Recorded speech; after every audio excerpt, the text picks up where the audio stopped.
we're going to trace the history of Kilburn from when there wasn't a Kilburn up to the turn of the 20th century, when there was. According to psychogeographer John Rogers, the route of Watling Street may even have predated the Romans. It might have been a track that animals used. For the Romans, though, Watling Street became very important.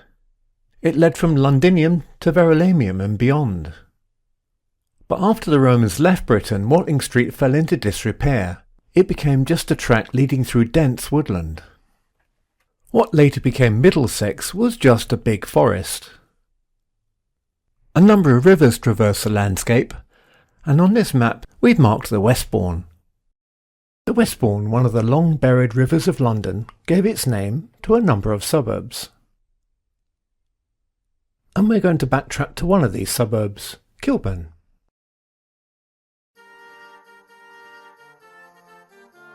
Where the Westbourne went under the Edgware Road, a spring was discovered. The spring became the site, in 1130, of a hermitage. This was lived in by a recluse called Godwin. He noted this spring as having medicinal qualities. Godwin, being rich as well as a recluse, gave the hermitage to the Church of St. Peter, Westminster, and they established a priory here.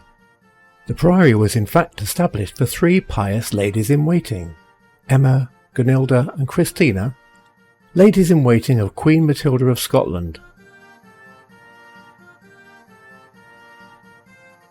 The spring became known as a holy well. By 1377 it was described as being run by an order of Augustinian canonesses. The priory was dedicated to the Blessed Virgin Mary and St. John the Baptist. It became a renowned resting place for pilgrims stopping on their way to St. Albans. Since the stream here was called the Kilburn, it gave its name to the adjacent priory, Kilburn Priory.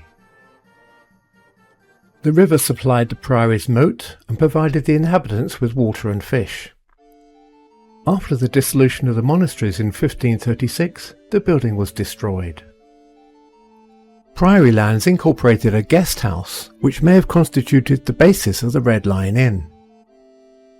Further along the Edgware Road, the Kilburn High Road, was the Bell Inn, which found itself, in due course, next to a fashionable spring.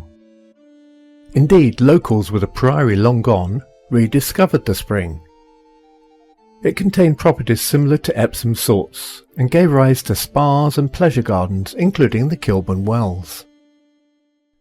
As Kilburn Wells became a tourist destination, a path became established, running from a village located at Lisson Grove to here.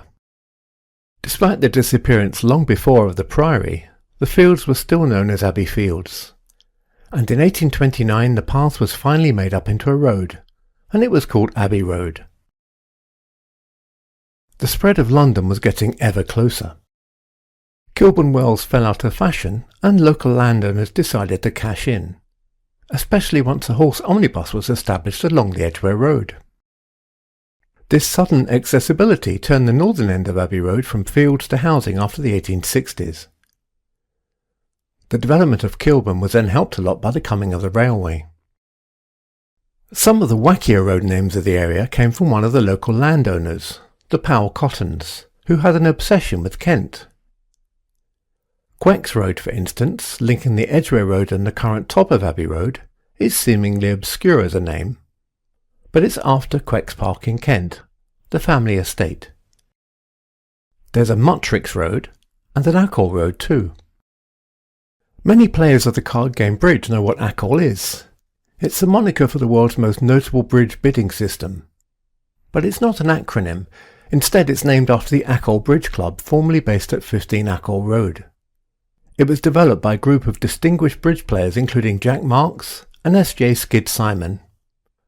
Not being a bridge player myself, I've no idea how distinguished these players were. That's the internet talking. When they ran out of Kentish names, the Powell Cottons got more creative. Westbere, Somali, Menelik and Asmara roads all exist further north. As we saw, Kilburn in 1800 had been largely devoid of development, but the 19th century changed all that. There were other Kilburn estates, along with the Powell Cottons and their obsession with Kent. There was the Kilburn Priory estate, the Gilbert estate, and many others. Building really took place in two spurts, the 1860s and the 1890s. By 1900, Kilburn was largely complete. Now, Kilburn during the 20th century is a fascinating story. We won't go on to that here, as it would make for a very long video. We want to keep things snappy. But that was the story of the invention of Kilburn, from primeval forest to modern suburb.